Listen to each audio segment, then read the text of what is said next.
우리 특세 10번째 시간입니다. 전성기를 불러오는 습관이라는 제목으로 말씀 증거합니다. 전성기를 불러오는 습관. 역대상 20장은 아직 다윗이 전성기 때의 전성기 때의 내용을 기록하고 있습니다. 다윗이 밧세바의 범죄 이전의 상황을 기록하고 있습니다. 다윗이 영토를 넓히고 그리고 그 주변에 다윗의 이름을 떨치는 상황을 기록하고 있습니다. 우리가 평생이 전성기가 되면 영광스럽겠지만 그래도 인생의 어떤 굴곡들을 살펴보면 분명한 전성기다라고 말하는 그런 상황이 우리에게 주어집니다. 그 전성기 때 내가 어떻게 일했나, 전성기 때 내가 주님을 어떻게 섬겼는가를 돌이켜보면서 우리가 평생이 전성기를 되기를 원한다면 그 전성기 때의 상황으로 우리 자신을 돌아보는 것이 매우 중요한 줄 압니다. 나는 한 번도 아직 전성기가 없었어 라고 생각하신다면 오늘 다윗의 이 태도를 통해서 전성기를 불러오는 습관들을 훈련하고 다듬어 나가는 그런 삶이 되기를 바랍니다. 전성기를 불러오는 습관 첫 번째는 뭐냐? 다윗은 뒷짐 대신 앞장서는 사람이었습니다. 뒷짐 대신 앞장서는 사람. 1절 말씀 보면 왕이 전쟁하는, 왕이 출전하는 때가 이르렀다라고 말하고 있습니다. 이 고대 근동에는요, 전쟁이 일종의 스케줄이 있었습니다. 그래서 왕이 직접 전장에 출전하여서 싸워야 되는 그런 때가 있었다는 겁니다. 그래서 정기적으로 싸워줘야 되는 거예요. 다윗은 이제 왕권도 물려받고 안정을 취해야 될 때입니다. 그럼에도 불구하고 이 왕의 출전의 때가 되었을 때에 어김없이 군대를 동원해서 그 전복 전쟁을 치르는 이 모습들을 보게 됩니다. 그리고 자신의 장군 요압을 앞장 세우고 그리고 그 전쟁에서 또 승리했을 때는 또 전장의 앞에 가서 모든 전리품을 취하고 하는 이 모습들을 보게 됩니다. 다윗이 범죄했을 때는 어떠했습니까? 다윗이 밧세바에게 범죄했을 때는 후방에서 노닥거리고 있지 않았습니까? 게으름은 사탄의 공작소다라고 합니다. 뒷짐을 지는 자가 말썽꾼이 되고요. 주절주절거려서 이간질하게 됩니다. 앞장서서 일하는 사람은 방해꾼이 아니라 부흥의 선봉자가 되게 됩니다. 신앙의 초보자는 주저주저합니다. 그러나 신앙의 거목은 앞장서게 됩니다. 하나님께서 이스라엘 백성이 요단강을 건널 때에 제사장들을 앞장 세웁니다. 제사장은 모든 면에 모범이 되어야 되는 사람입니다. 신앙의 모범이 되어야 되는 사람입니다. 요단강이 흘러 넘쳐서 정말 발만 담가도 죽을 수 있는 상황입니다. 근데 바로 그 죽을 수 있는 상황에 신앙의 모범을 하나님께서는 제사장에게 시킵니다. 네가 앞장서 봐라. 네가 모험해 봐라 라고 말씀하고 있습니다. 우리는 보스가 되지 말고 리더가 되어야겠지요. 보스는 어떤 존재입니까? 가라라고 합니다. 뒤에 서서 많은 부하들에게 가라 라고 얘기합니다. 하지만 리더는 어떻게 합니까? 가자라고 얘기합니다. 소대장의 정신을 가지고 가장 앞장서서 자기를 따르라 라고 말합니다. 우리 모두가 다 이 뒷짐지는 그런 게으른 습관들을 우리가 던져버려야 될 줄 믿습니다. 눈치 보는 습관들을 던져버려야 될 줄 믿습니다. 눈치 보지 말고 사람들이 자기의 등을 보게 만드는 것입니다. 그랬을 때에 승리의 영광들이 나타나게 될 줄 믿습니다. 피터 드러커가 말단 직원에게 부탁하는 말이 있었죠. CEO 정신으로 일하라. 그게 피터 드러커가 경영의 천재, 경영의 아버지가 그 직원들에게 부탁하고 싶었던 말입니다. 두 번째는 뭐냐? 시키는 대로 일하지 말고 시키기 전에 일하라 라는 것이었어요.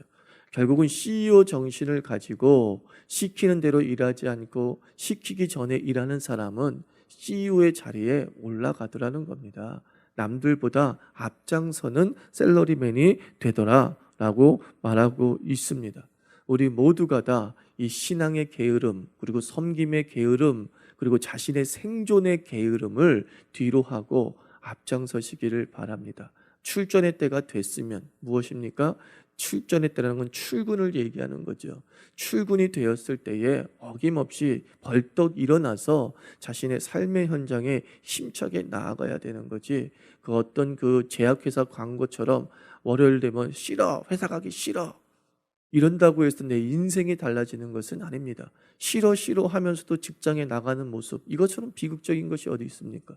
피곤해 피곤해 하면서 직장에 나가는 모습, 이것처럼 비극적인 일이 어디 있습니까? 이왕 나가는 것이라고 한다면 우리가 짊어지고 힘차게 우리의 출전의 때에 앞장서는 그런 그리스도인이 되시기를 바랍니다. 그것이 전성기를 불러오는 습관 중에 하나라는 것이죠. 두 번째는요, 전성기를 불러오는 습관은 화려함보다 수수함을 추구해야 됩니다. 뭐라고요? 화려함보다 수수함을 추구하십시오. 2절 말씀 보면은 왕관을 빼앗습니다. 그런데 그 왕관을 다윗이 취하는 모습을 보게 됩니다. 다윗은 왕관을 만들지 않고요, 그 다른 민족의 왕이 썼던 왕관을 자기가 대신 쓰고 있는 이 모습을 보게 됩니다. 자존심이 있지 않습니까? 자기가 정복한 나라의 왕관을 쓰는 경우가 어디 있습니까? 그것보다 더 큰, 더 멋진 왕관을 만드는 것이 사실 왕들의 본능 아닙니까? 왕들의 욕심 아닙니까? 근데 다윗은 그거 신경 쓰지 않았다는 거예요. 왕위에 올라갔는데 왕관이 제대로 없어요. 딱 보니까 이 왕관 괜찮네, 내가 이 왕관 쓰지 라고 한다는 겁니다. 다윗은 전성기 때에 자기 치장이라는 허영에 빠지지 않았다는 겁니다. 성공에 매몰되어서 자기 자신을 위하고 자기 자신을 자랑하고 자기 자신을 드러내는 일들에 재물을 집중하지 않은 모습을 보게 됩니다. 이 시대를 어떤 시대라고 합니까? 렌탈의 시대다라고 하죠. 빌려 쓰는 시대라고 합니다. 이 렌탈의 원조가 바로 다윗이에요. 그냥 빌려 써버리는 거예요. 다윗은 이 빌려 쓰는 것을 습관이었습니다. 빌려 쓴다는 것이 빚을 낸다는 뜻은 아닙니다. 빌려 쓰는 게 원조인데, 그 대표적인 경우가 다윗이 골리앗과 싸울 때에 골리앗의 머리를 누구의 칼로 죽였죠? 그냥 그 골리앗의 칼을 빌려가지고 골리앗을 죽이는 그런 모습들을 보게 됩니다.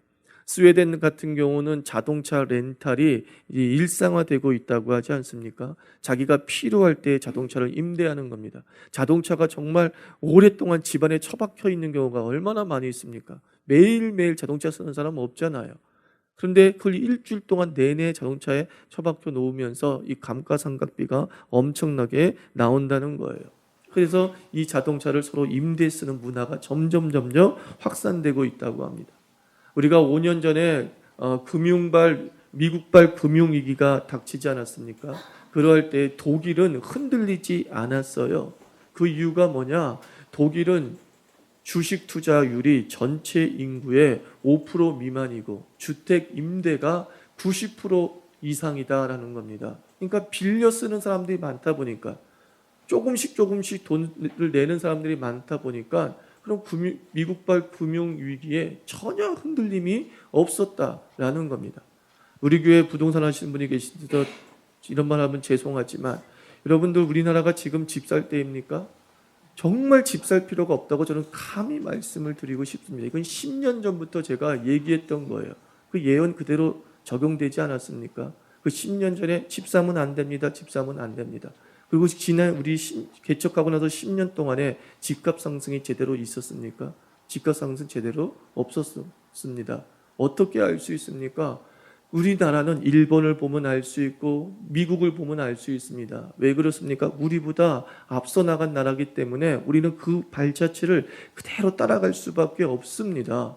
이제 좀 있으면 우리나라는 일본처럼 15년 전에 부동산 거품이 이제 폭발하게 될 겁니다.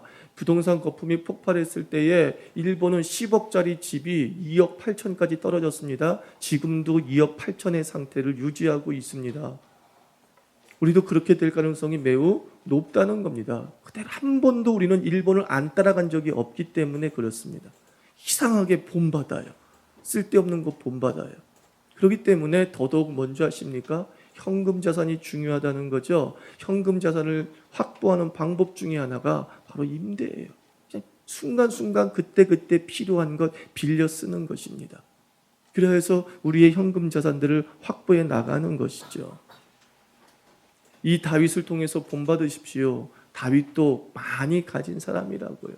그러나 다윗은 그것을 저축하고 저축해서 나중에 어떻게 했습니까? 솔로몬에게 성전 지을 모든 것을 물려주지 않습니다. 성전 지을 현금 자산을 솔로몬에게 다 물려주는 거예요. 솔로몬이 통치 초기에 그 어마어마한 화려한 성전을 지을 수 있었던 이유는 솔로몬이 벌어서 한 것이 아니라 다윗이 물려주었기 때문이에요. 솔로몬의 전성기는 사실 다윗의 이 수수함에서 비롯되었음을 우리가 알아야 됩니다. 우리도 지금 임대비가 많이 나가지만 아무리 임대비가 많이 나가도 건축보다는 적게 나가는 겁니다.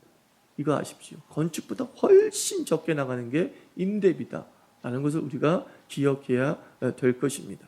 그래서 우리 삶에서 여하튼 이 소유를 늘리기에 급급한 이런 탐욕의 마음으로 살아가는 것이 아니라 우리 자신들을 좀 더 수수하고 검소하게 살아가는 모습이 필요해요.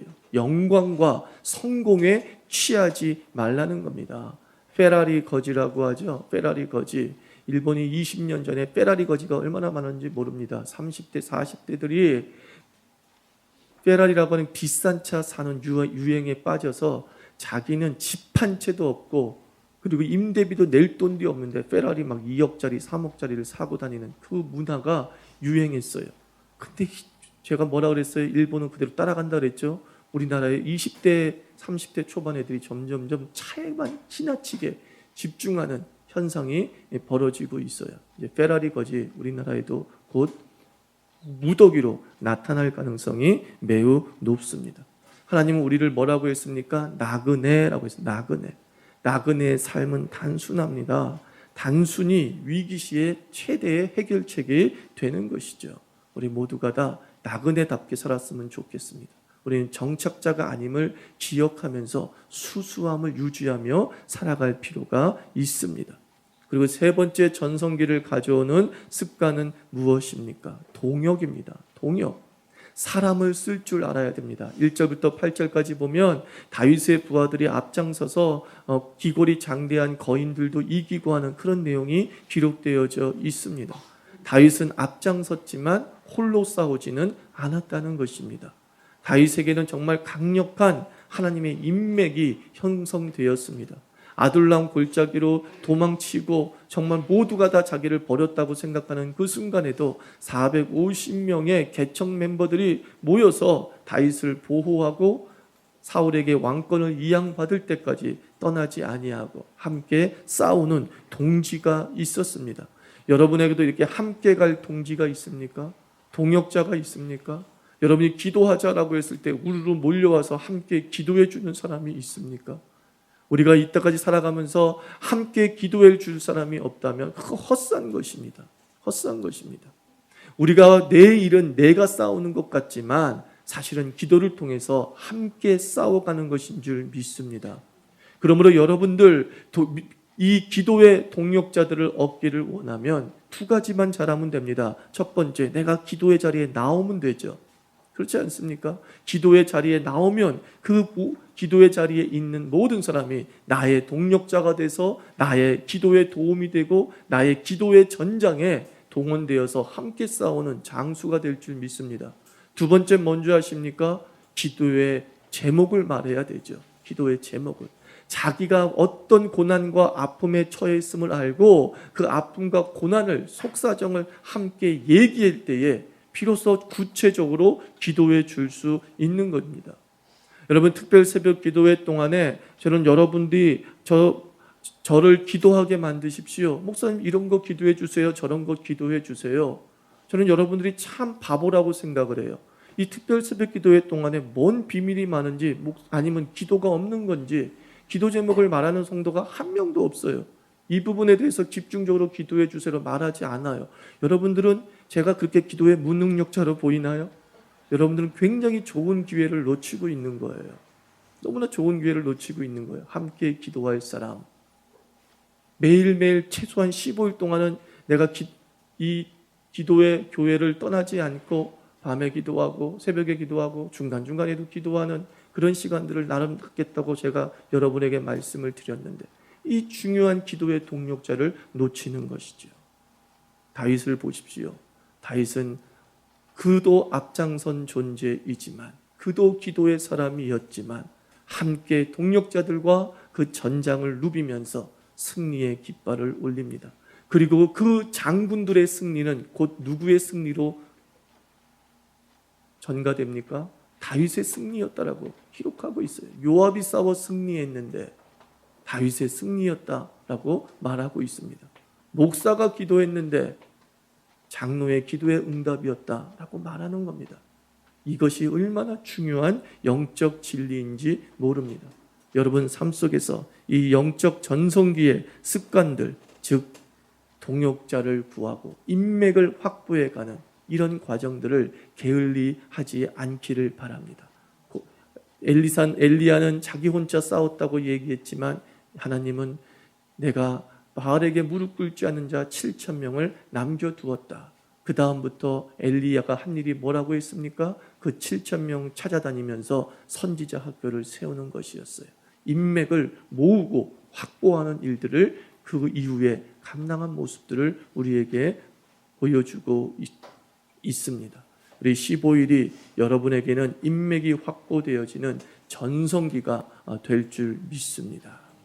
우리 함께 기도하겠습니다. 하나님 아버지, 우리가 다 전성기의 습관이 다윗의 습관들을 한번 시도해 봐서 몸에 배일 수 있게 하여 주시옵소서. 그래서 하나님, 이왕이면 저는 평생이 전성기가 되기를 원합니다.